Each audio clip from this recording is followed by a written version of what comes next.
Chapter 2. Lesson 1, The Rich Don't Work for Money. Dad, can you tell me how to get rich? My dad put down the evening paper. Why do you want to get rich, son? Because today Jimmy's mom drove up in their new Cadillac, and they were going to their beach house for the weekend. He took 3 of his friends, but Mike and I weren't invited. They told us we weren't invited because we were poor kids. They did? My dad asked incredulously. Yeah, they did. I replied in a hurt tone. My dad silently shook his head, pushed his glasses up the bridge of his nose, and went back to reading the paper. I stood waiting for an answer. The year was 1956. I was 9 years old. By some twist of fate, I attended their same public school where the rich people sent their kids. We were primarily a sugar plantation town. The managers of the plantation and the other affluent people of the town, such as doctors, business owners, and bankers, sent their children to this school, grades 1 to 6. After grade 6, their children were generally sent off to private schools. Because my family lived on one side of the street, I went to this school. Had I lived on the other side of the street, I would have gone to a different school, with kids from families more like mine. After grade 6, these kids and I would go on to the public intermediate and high school. There was no private school for them or for me. My dad finally put down the paper. I could tell he was thinking. Well, son, he began slowly. If you want to be rich, you have to learn to make money. How do I make money? I asked. Well, use your head, son, he said, smiling. Which really meant, that's all. I'm going to tell you, or I don't know the answer, so don't embarrass me. A partnership is formed. The next morning, I told my best friend, Mike, what my dad had said. As best I could tell, Mike and I were the only poor kids in this school. Mike was like me in that he was in this school by a twist of fate.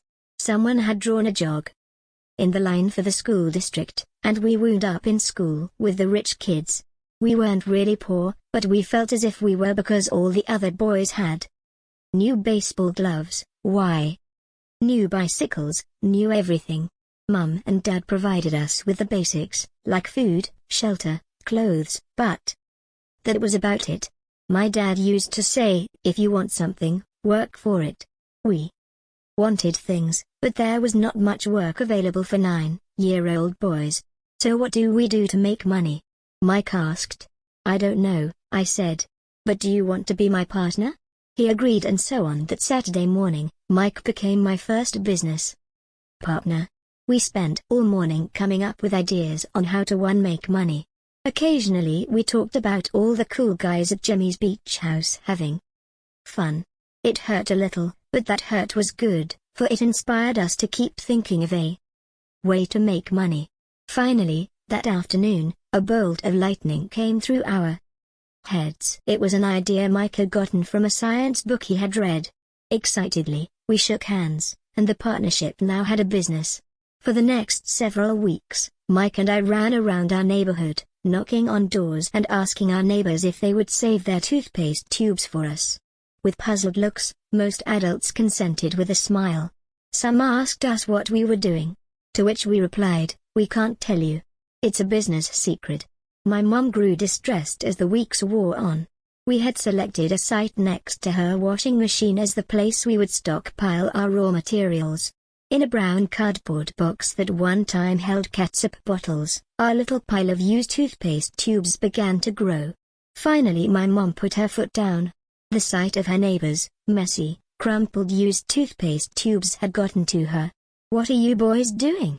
She asked. And I don't want to hear again that it's a business secret. Do something with this mess or I'm going to throw it out. Mike and I pleaded and begged, explaining that we would soon have enough and then we would begin production. We informed her that we were waiting on a couple of neighbors to finish using up their toothpaste so we could have their tubes. Mom granted us a 1-week extension. The date to begin production was moved up. The pressure was on. My first partnership was already being threatened with an eviction notice from our warehouse space by my own mum. It became Mike's job to tell the neighbors to quickly use up their toothpaste, saying their dentist wanted them to brush more often anyway. I began to put together the production line. One day my dad drove up with a friend to see two 9-year-old boys. In the driveway with the production line operating at full speed. There was fine white powder everywhere. On a long table were small milk cartons from school, and our family's hibachi grill was glowing with red-hot coals at maximum heat. Dad walked up cautiously, having to park the car at the base of the driveway, since the production line blocked the carport. As he and his friend got closer, they saw a steel pot sitting on top of the coals, with the toothpaste tubes being melted down. In those days, toothpaste did not come in plastic tubes. The tubes were made of lead. So once the paint was burned off, the tubes were dropped in the small steel pot, melted until they became liquid, and with my mom's pot holders we were pouring the lead through a small hole in the top of the milk cartons. The milk cartons were filled with plaster of Paris. The white powder everywhere was the plaster before we mixed it with water. In my haste, I had knocked the bag over, and the entire area looked like it had been hit by a snowstorm. The milk cartons were the outer containers for plaster of Paris molds. My dad and his friend watched as we carefully poured the molten lead through a small hole in the top of the plaster of Paris cube. "Careful," my dad said. I nodded without looking up. Finally, once the pouring was through, I put the steel pot down and smiled at my dad. "What are you boys doing?" he asked with a cautious smile. "We're doing what you told me to do. We're going to be rich," I said. "Yup," said Mike, grinning and nodding his head. "We're partners." "And what is in those plaster molds?" Dad asked. "Watch," I said. "This should be a good batch." With a small hammer, I tapped at the seal that divided the cube in half. Cautiously, I pulled up the top half of the plaster mold and a lead nickel fell out. "Oh, my God," my dad said. "You're casting nickels out of lead." "That's right," Mike said. "We're doing as you told us to do. We're making money." My dad's friend turned and burst into laughter. My dad smiled and shook his head. Along with a fire and a box of spent toothpaste tubes, in front of him were two little boys covered with white dust and smiling from ear to ear. He asked us to put everything down and sit with him on the front step of our house. With a smile, he gently explained what the word counterfeiting meant. Our dreams were dashed. "You mean this is illegal?" asked Mike in a quivering voice. "Let them go," my dad's friend said. "They might be developing a natural talent." My dad glared at him. "Yes, it is illegal," my dad said gently. "But you boys have shown great creativity and original thought. Keep going. I'm really proud of you." Disappointed, Mike and I sat in silence for about 20 minutes before we began cleaning up our mess. The business was over on opening day. Sweeping the powder up, I looked at Mike and said, "I guess Jimmy and his friends are right. We are poor." My father was just leaving as I said that. "Boys," he said, "you're only poor if you give up. The most important thing is that you did something. Most people only talk and dream of getting rich. You've done something. I'm very proud of the two of you. I will say it again. Keep going. Don't quit." Mike and I stood there in silence. They were nice words, but we still did not know what to do. "So how come you're not rich, Dad?" I asked. "Because I chose to be a schoolteacher. Schoolteachers really don't think about being rich. We just like to teach. I wish I could help you, but I really don't know how to make money." Mike and I turned and continued our cleanup. "I know," said my dad. "If you boys want to learn how to be rich, don't ask me. Talk to your dad, Mike." "My dad?" asked Mike with a scrunched-up face. "Yeah, your dad," repeated my dad with a smile. "Your dad and I have the same banker, and he raves about your father. He's told me several times that your father is brilliant when it comes to making money." "My dad?" Mike asked again in disbelief. "Then how come we don't have a nice car and a nice house like the rich kids at school?" "A nice car and a nice house does not necessarily mean you're rich or you know how to make money," my dad replied. "Jimmy's dad works for the sugar plantation. He's not much different from me. He works for a company, and I work for the government. The company buys the car for him. The sugar company is in financial trouble, and Jimmy's dad may soon have nothing. Your dad is different, Mike. He seems to be building an empire, and I suspect in a few years he will be a very rich man." With that, Mike and I got excited again. With new vigor, we began cleaning up the mess caused by our now defunct first business. As we were cleaning, we made plans on how and when to talk to Mike's dad. The problem was that Mike's dad worked long hours and often did not come home until late. His father owned warehouses, a construction company, a chain of stores, and 3 restaurants. It was the restaurants that kept him out late. Mike caught the bus home after we had finished cleaning up. He was going to talk to his dad when he got home that night and ask him if he would teach us how to become rich. Mike promised to call as soon as he had talked to his dad, even if it was late. The phone rang at 8:30 p.m. "Okay," I said. "Next Saturday." And put the phone down. Mike's dad had agreed to meet with Mike and me. At 7:30 Saturday morning, I caught the bus to the poor side of town. The lessons begin. "I'll pay you 10 cents an hour." Even by 1956 pay standards, 10 cents an hour was low. Michael and I met with his dad that morning at 8 o'clock. He was already busy and had been at work for more than an hour. His construction supervisor was just leaving in his pickup truck as I walked up to his simple, small and tidy home. Mike met me at the door. "Dad's on the phone, and he said to wait on the back porch," Mike said as he opened the door. The old wooden floor creaked as I stepped across the threshold of this aging house. There was a cheap mat just inside the door. The mat was there to hide the years of wear from countless footsteps that the floor had supported. Although clean, it needed to be replaced. I felt claustrophobic as I entered the narrow living room, which was filled with old musty overstuffed furniture that today would be collector's items. Sitting on the couch were 2 women, a little older than my mum. Across from the women sat a man in workman's clothes. He wore khaki slacks and a khaki shirt, neatly pressed but without starch, and polished workbooks. He was about 10 years older than my dad, I'd say about 45 years old. They smiled as Mike and I walked past them, heading for the kitchen, which led to the porch that overlooked the backyard. I smiled back shyly. "Who are those people?" I asked. "Oh, they work for my dad. The older man runs his warehouses, and the women are the managers of the restaurants. And you saw the construction supervisor, who is working on a road project about 50 miles from here. His other supervisor, who is building a track of houses, had already left before you got here. Does this go on all the time?" I asked. "Not always, but quite often," said Mike, smiling as he pulled up a chair to sit down next to me. I asked him if he would teach us to make money. Mike said. "Oh, and what did he say to that?" I asked with cautious curiosity. "Well, he had a funny look on his face at first, and then he said he would make us an offer."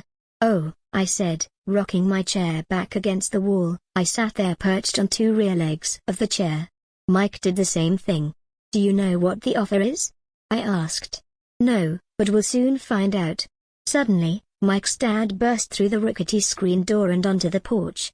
Mike and I jumped to our feet, not out of respect but because we were startled.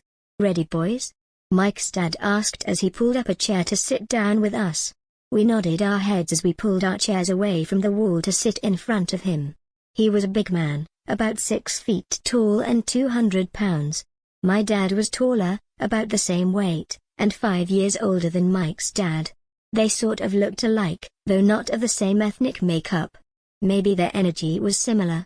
"Mike says you want to learn to make money? Is that correct, Robert?" I nodded my head quickly, but with a little intimidation. He had a lot of power behind his words and smile. "Okay, here's my offer. I'll teach you, but I won't do it classroom style. You work for me, I'll teach you. You don't work for me, I won't teach you. I can teach you faster if you work, and I'm wasting my time if you just want to sit and listen, like you do in school. That's my offer. Take it or leave it." May I ask a question first?" I asked. "No. Take it or leave it. I've got too much work to do to waste my time. If you can't make up your mind decisively, then you'll never learn to make money anyway. Opportunities come and go. Being able to know when to make quick decisions is an important skill. You have an opportunity that you asked for. School is beginning or it's over in 10 seconds, Mike's dad said with a teasing smile. "Take it," I said. "Take it," said Mike. "Good," said Mike's dad. "Mrs. Martin will be by in 10 minutes. After I'm through with her, you ride with her to my superette and you can begin working. I'll pay you 10 cents an hour and you will work for 3 hours every Saturday. But I have a softball game today, I said. Mike's dad lowered his voice to a stern tone. Take it or leave it. I'll take it, I replied, choosing to work and learn instead of playing softball. 30 cents later, by 9 a.m. on a beautiful Saturday morning, Mike and I were working for Mrs. Martin. She was a kind and patient woman. She always said that Mike and I reminded her of her 2 sons who were grown and gone. Although kind, she believed in hard work and she kept us working. She was a taskmaster. We spent 3 hours taking canned goods off the shelves and, with a feather duster, brushing each can to get the dust off, and then restacking them neatly. It was excruciatingly boring work.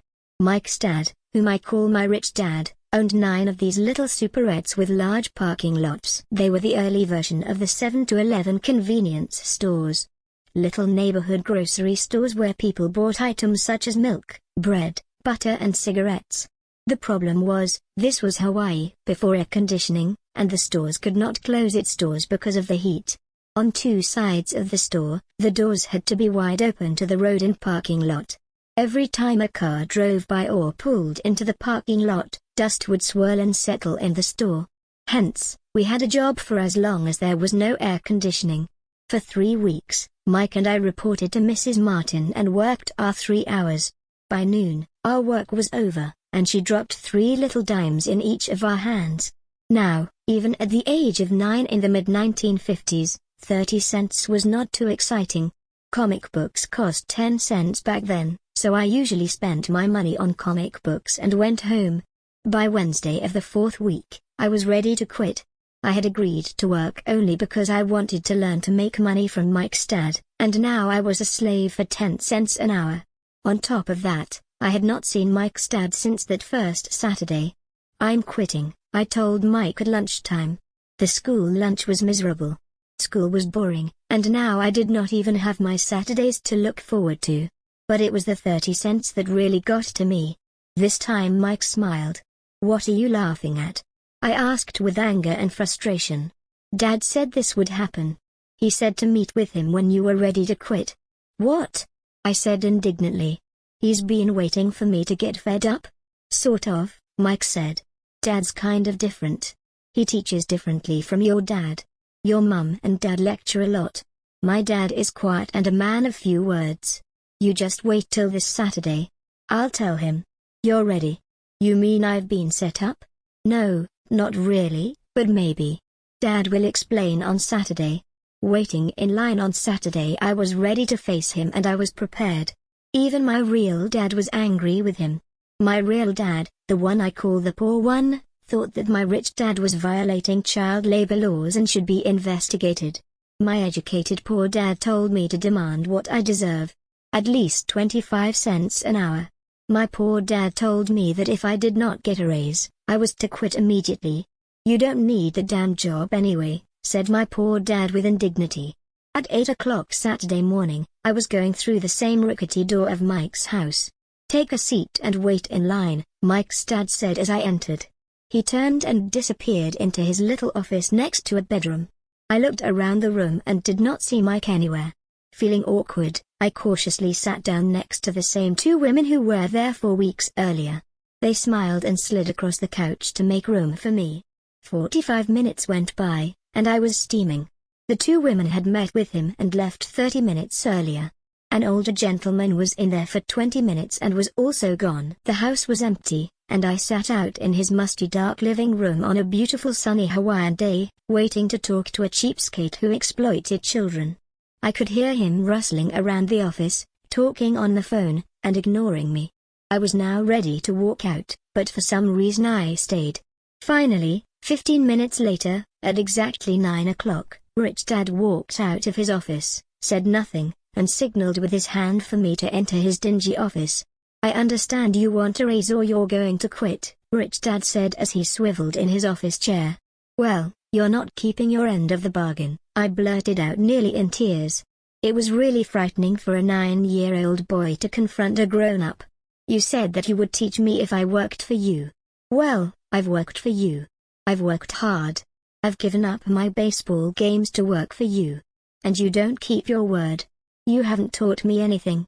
You're a crook like everyone in town thinks you are. You're greedy. You want all the money and don't take care of your employees. You make me wait and don't show me any respect. I'm only a little boy, and I deserve to be treated better. Rich Dad rocked back in his swivel chair, hands up to his chin, somewhat staring at me. It was like he was studying me. Not bad, he said. In less than a month, you sound like most of my employees. What? I asked. Not understanding what he was saying, I continued with my grievance. I thought you were going to keep your end of the bargain and teach me. Instead you want to torture me? That's cruel. That's really cruel. I am teaching you, Rich Dad said quietly. What have you taught me? Nothing, I said angrily. You haven't even talked to me once since I agreed to work for peanuts. 10 cents an hour. Ha. I should notify the government about you. We have child labor laws, you know. My dad works for the government, you know. Wow, said Rich Dad. Now you sound just like most of the people who used to work for me. People I've either fired or they've quit. So what do you have to say? I demanded, feeling pretty brave for a little kid. You lied to me. I've worked for you, and you have not kept your word. You haven't taught me anything. How do you know that I've not taught you anything? Asked Rich Dad calmly. Well, you've never talked to me. I've worked for 3 weeks, and you have not taught me anything, I said with a pout. Does teaching mean talking or a lecture? Rich Dad asked. Well, yes, I replied. That's how they teach you in school, he said smiling. But that is not how life teaches you, and I would say that life is the best teacher of all. Most of the time, life does not talk to you. It just sort of pushes you around. Each push is life saying, wake up. There's something I want you to learn. What is this man talking about? I asked myself silently. Life pushing me around was life talking to me? Now I knew I had to quit my job. I was talking to someone who needed to be locked up. If you learn life's lessons, you will do well. If not, life will just continue to push you around. People do 2 things. Some just let life push them around. Others get angry and push back. But they push back against their boss, or their job, or their husband or wife. They do not know it's life that's pushing. I had no idea what he was talking about. Life pushes all of us around. Some give up. Others fight. A few learn the lesson and move on. They welcome life pushing them around. To these few people, it means they need and want to learn something. They learn and move on. Most quit, and a few like you fight. Rich Dad stood and shut the creaky old wooden window that needed repair. If you learn this lesson, you will grow into a wise, wealthy and happy young man. If you don't, you will spend your life blaming a job, low pay or your boss for your problems. You'll live life hoping for that big break that will solve all your money problems. Rich Dad looked over at me to see if I was still listening. His eyes met mine. We stared at each other, streams of communication going between us through our eyes. Finally, I pulled away once I had absorbed his last message. I knew he was right. I was blaming him, and I did ask to learn. I was fighting. Rich Dad continued. Or if you're the kind of person who has no guts, you just give up every time life pushes you. If you're that kind of person, you'll live all your life playing it safe, doing the right things, saving yourself for some event that never happens. Then, you'd die a boring old man. You'll have lots of friends who really like you because you were such a nice hard-working guy. You spent a life playing it safe, doing the right things. But the truth is, you let life push you into submission. Deep down you were terrified of taking risks. You really wanted to win, but the fear of losing was greater than the excitement of winning. Deep inside, you and only you will know you didn't go for it. You chose to play it safe. Our eyes met again. For 10 seconds, we looked at each other, only pulling away once the message was received. You've been pushing me around, I asked. Some people might say that, smiled Rich Dad. I would say that I just gave you a taste of life. What taste of life? I asked, still angry, but now curious. Even ready to learn. You boys are the first people that have ever asked me to teach them how to make money. I have more than 150 employees, and not one of them has asked me what I know about money. They ask me for a job and a paycheck, but never to teach them about money. So most will spend the best years of their lives working for money, not really understanding what it is they are working for. I sat there listening intently. So when Mike told me about you wanting to learn how to make money, I decided to design a course that was close to real life. I could talk until I was blue in the face, but you wouldn't hear a thing. So I decided to let life push you around a bit so you could hear me. That's why I only paid you 10 cents.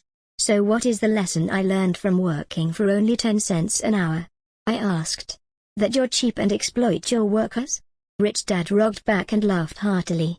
Finally, after his laughing stopped, he said, "You'd best change your point of view. Stop blaming me, thinking I'm the problem. If you think I'm the problem, then you have to change me. If you realize that you're the problem, then you can change yourself, learn something and grow wiser. Most people want everyone else in the world to change but themselves. Let me tell you, it's easier to change yourself than everyone else." "I don't understand," I said. "Don't blame me for your problems," Rich Dad said, growing impatient. "But you only pay me 10 cents. So what are you learning?" Rich Dad asked, smiling. "That you're cheap," I said with a sly grin. "See, you think I'm the problem," said Rich Dad. "But you are. Well, keep that attitude and you learn nothing. Keep the attitude that I'm the problem and what choices do you have? Well, if you don't pay me more or show me more respect and teach me, I'll quit." "Well put," Rich Dad said. And that's exactly what most people do. They quit and go looking for another job, better opportunity, and higher pay, actually thinking that a new job or more pay will solve the problem. In most cases, it won't. So what will solve the problem? I asked. "Just take this measly 10 cents an hour and smile?" Rich Dad smiled. "That's what the other people do. Just accept a paycheck knowing that they and their family will struggle financially. But that's all they do, waiting for a raise thinking that more money will solve the problem. Most just accept it, and some take a second job working harder, but again accepting a small paycheck." I sat staring at the floor, beginning to understand the lesson Rich Dad was presenting. I could sense it was a taste of life. Finally, I looked up and repeated the question. "So what will solve the problem?" "This," he said, tapping me gently on the head. "This stuff between your ears." It was at that moment that Rich Dad shared the pivotal point of view that separated him from his employees and my poor dad and led him to eventually become one of the richest men in Hawaii while my highly educated, but poor, dad struggled financially all his life. It was a singular point of view that made all the difference over a lifetime. Rich Dad said over and over, this point of view, which I call lesson number 1. The poor and the middle class work for money. The rich have money work for them. On that bright Saturday morning, I was learning a completely different point of view from what I had been taught by my poor dad. At the age of 9, I grew aware that both dads wanted me to learn. Both dads encouraged me to study. But not the same things. My highly educated dad recommended that I do what he did. "Son, I want you to study hard, get good grades, so you can find a safe, secure job with a big company. And make sure it has excellent benefits." My rich dad wanted me to learn how money works so I could make it work for me. These lessons I would learn through life with his guidance, not because of a classroom. My rich dad continued my first lesson. "I'm glad you got angry about working for 10 cents an hour. If you had not gotten angry and had gladly accepted it, I would have to tell you that I could not teach you. You see, true learning takes energy, passion, a burning desire. Anger is a big part of that formula, for passion is anger and love combined. When it comes to money, most people want to play it safe and feel secure. So passion does not direct them, fear does. So is that why they'll take a job with low pay?" I asked. "Yes," said Rich Dad. "Some people say I exploit people because I don't pay as much as the sugar plantation or the government. I say the people exploit themselves. It's their fear, not mine." "But don't you feel you should pay them more?" I asked. "I don't have to. And besides, more money will not solve the problem. Just look at your dad. He makes a lot of money, and he still can't pay his bills. Most people, given more money, only get into more debt. So that's why the 10 cents an hour," I said, smiling. "It's a part of the lesson." "That's right," smiled Rich Dad. "You see, your dad went to school and got an excellent education, so he could get a high-paying job. Which he did. But he still has money problems because he never learned anything about money at school. On top of that, he believes in working for money. And you don't? I asked. No, not really, said Rich Dad. If you want to learn to work for money, then stay in school. That is a great place to learn to do that. But if you want to learn how to have money work for you, then I will teach you that. But only if you want to learn. Wouldn't everyone want to learn that? I asked. No, said Rich Dad. Simply because it's easier to learn to work for money, especially if fear is your primary emotion when the subject of money is discussed. I don't understand, I said with a frown. Don't worry about that for now. Just know that it's fear that keeps most people working at a job. The fear of not paying their bills. The fear of being fired. The fear of not having enough money. The fear of starting over. That's the price of studying to learn a profession or trade, and then working for money. Most people become a slave to money. And then get angry at their boss. Learning to have money work for you is a completely different course of study? I asked. Absolutely, Rich Dad answered, absolutely. We sat in silence on that beautiful Hawaiian Saturday morning. My friends would have just been starting their little league baseball game. But for some reason, I was now thankful I had decided to work for 10 cents an hour. I sensed that I was about to learn something my friends would not learn in school. Ready to learn? Asked Rich Dad. Absolutely, I said with a grin.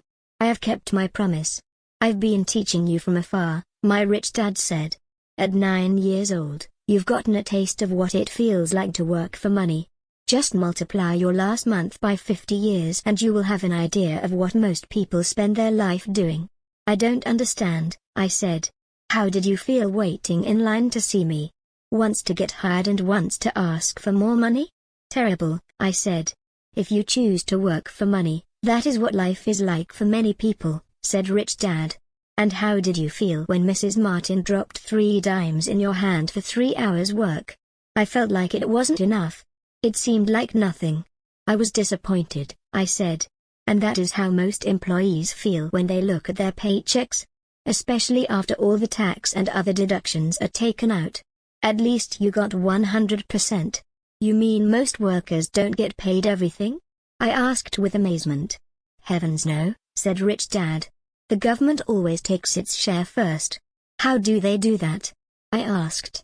Taxes, said Rich Dad. You're taxed when you earn. You're taxed when you spend. You're taxed when you save. You're taxed when you die. Why do people let the government do that to them? The rich don't, said Rich Dad with a smile. The poor and the middle class do. I'll bet you that I earn more than your dad, yet he pays more in taxes. How can that be? I asked. As a 9-year-old boy, that made no sense to me. Why would someone let the government do that to them? Rich Dad sat there in silence. I guess he wanted me to listen instead of jabber away at the mouth. Finally, I calmed down.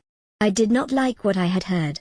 I knew my dad complained constantly about paying so much in taxes, but really did nothing about it. Was that life pushing him around? Rich Dad rocked slowly and silently in his chair, just looking at me. Ready to learn? He asked. I nodded my head slowly. As I said, there is a lot to learn. Learning how to have money work for you is a lifetime study. Most people go to college for 4 years, and their education ends. I already know that my study of money will continue over my lifetime, simply because the more I find out, the more I find out I need to know. Most people never study the subject. They go to work, get their paycheck, balance their checkbooks, and that's it. On top of that, they wonder why they have money problems. Then, they think that more money will solve the problem. Few realize that it's their lack of financial education that is the problem. So my dad has tax problems because he doesn't understand money? I asked, confused. Look, said Rich Dad. Taxes are just one small section on learning how to have money work for you. Today, I just wanted to find out if you still have the passion to learn about money. Most people don't. They want to go to school, learn a profession, have fun at their work, and earn lots of money.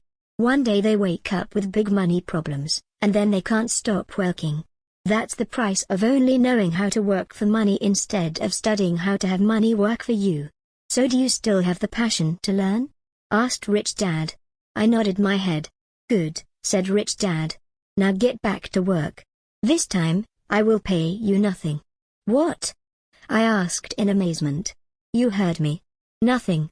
You will work the same 3 hours every Saturday, but this time you will not be paid 10 cents per hour.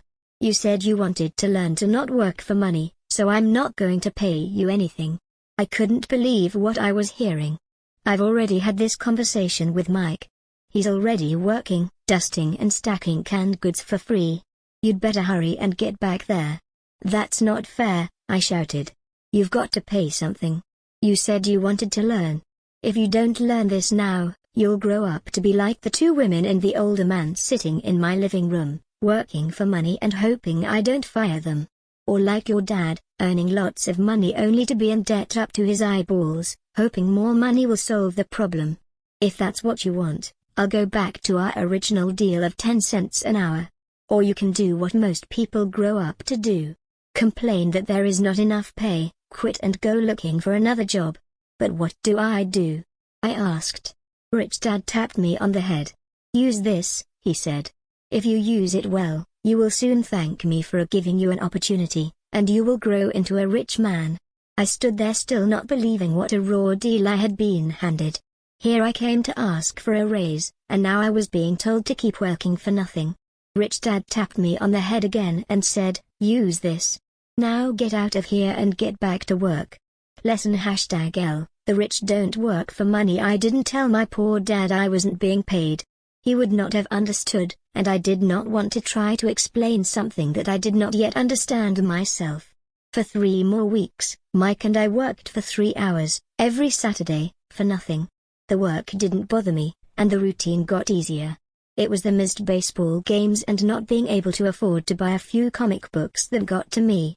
Rich Dad stopped by at noon on the 3rd week. We heard his truck pull up in the parking lot and sputter when the engine was turned off.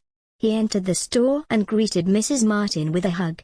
After finding out how things were going in the store, he reached into the ice cream freezer, pulled out 2 bars, paid for them, and signaled to Mike and me. "Let's go for a walk, boys." We crossed the street, dodging a few cars, and walked across a large grassy field, where a few adults were playing softball. Sitting down at a remote picnic table, he handed Mike and me the ice cream bars. "How's it going, boys?" "Okay," Mike said. I nodded in agreement. "Learn anything yet?" Rich Dad asked. Mike and I looked at each other, shrugged our shoulders and shook our heads in unison. Avoiding one of life's biggest traps. "Well, you boys had better start thinking. You're staring at one of life's biggest lessons. If you learn the lesson, you'll enjoy a life of great freedom and security. If you don't learn the lesson, you'll wind up like Mrs. Martin and most of the people playing softball in this park. They work very hard, for little money, clinging to the illusion of job security, looking forward to a 3-week vacation each year and a skimpy pension after 45 years of work. If that excites you, I'll give you a raise to 25 cents an hour. But these are good hard-working people. Are you making fun of them?"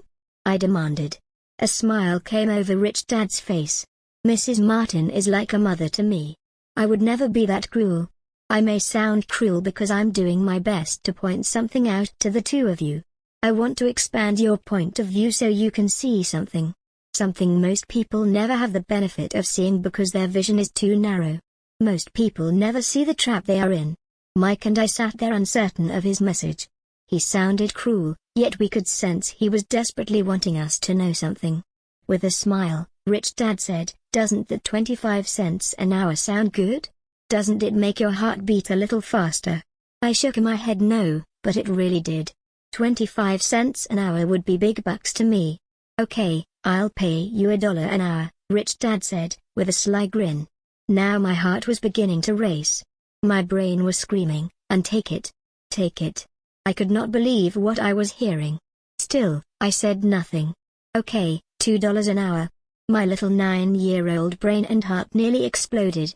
After all, it was 1956 and being paid $2 an hour would have made me the richest kid in the world. I couldn't imagine earning that kind of money. I wanted to say yes. I wanted the deal.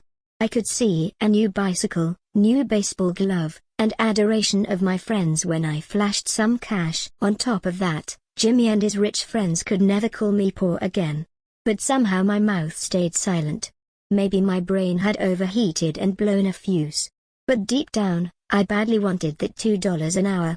The ice cream had melted and was running down my hand. The ice cream stick was empty, and under it was a sticky mess of vanilla and chocolate that ants were enjoying. Rich Dad was looking at two boys staring back at him, eyes wide open and brains empty. He knew he was testing us, and he knew there was a part of our emotions that wanted to take the deal. He knew that each human being has a weak and needy part of their soul that can be bought. And he knew that each human being also had a part of their soul that was strong and filled with a resolve that could never be bought. It was only a question of which one was stronger. He had tested thousands of souls in his life. He tested souls every time he interviewed someone for a job. Okay, $5 an hour. Suddenly there was a silence from inside me. Something had changed. The offer was too big and had gotten ridiculous. Not too many grown-ups in 1956 made more than $5 an hour. The temptation disappeared, and a calm set in. Slowly I turned to my left to look at Mike. He looked back at me. The part of my soul that was weak and needy was silenced. The part of me that had no price took over. There was a calm and a certainty about money that entered my brain and my soul. I knew Mike had gotten to that point also. Good, Rich Dad said softly. Most people have a price. And they have a price because of human emotions named fear and greed. First, the fear of being without money motivates us to work hard, and then once we get that paycheck, greed or desire starts us thinking about all the wonderful things money can buy. The pattern is then set. What pattern? I asked. The pattern of get up, go to work, pay bills, get up, go to work, pay bills. Their lives are then run forever by two emotions, fear and greed. Offer them more money, and they continue the cycle by also increasing their spending. This is what I call the rat race. There is another way? Mike asked. Yes, said Rich Dad slowly. But only a few people find it. And what is that way? Mike asked. That's what I hope you boys will find out as you work and study with me. That is why I took away all forms of pay. Any hints? Mike asked. We're kind of tired of working hard, especially for nothing. Well, the first step is telling the truth, said Rich Dad. We haven't been lying, I said. I did not say you were lying. I said to tell the truth, Rich Dad came back. The truth about what? I asked. How you're feeling, Rich Dad said. You don't have to say it to anyone else. Just yourself. You mean the people in this park, the people who work for you, Mrs. Martin, they don't do that? I asked. I doubt it, said Rich Dad. Instead, they feel the fear of not having money. Instead of confronting the fear, they react instead of think.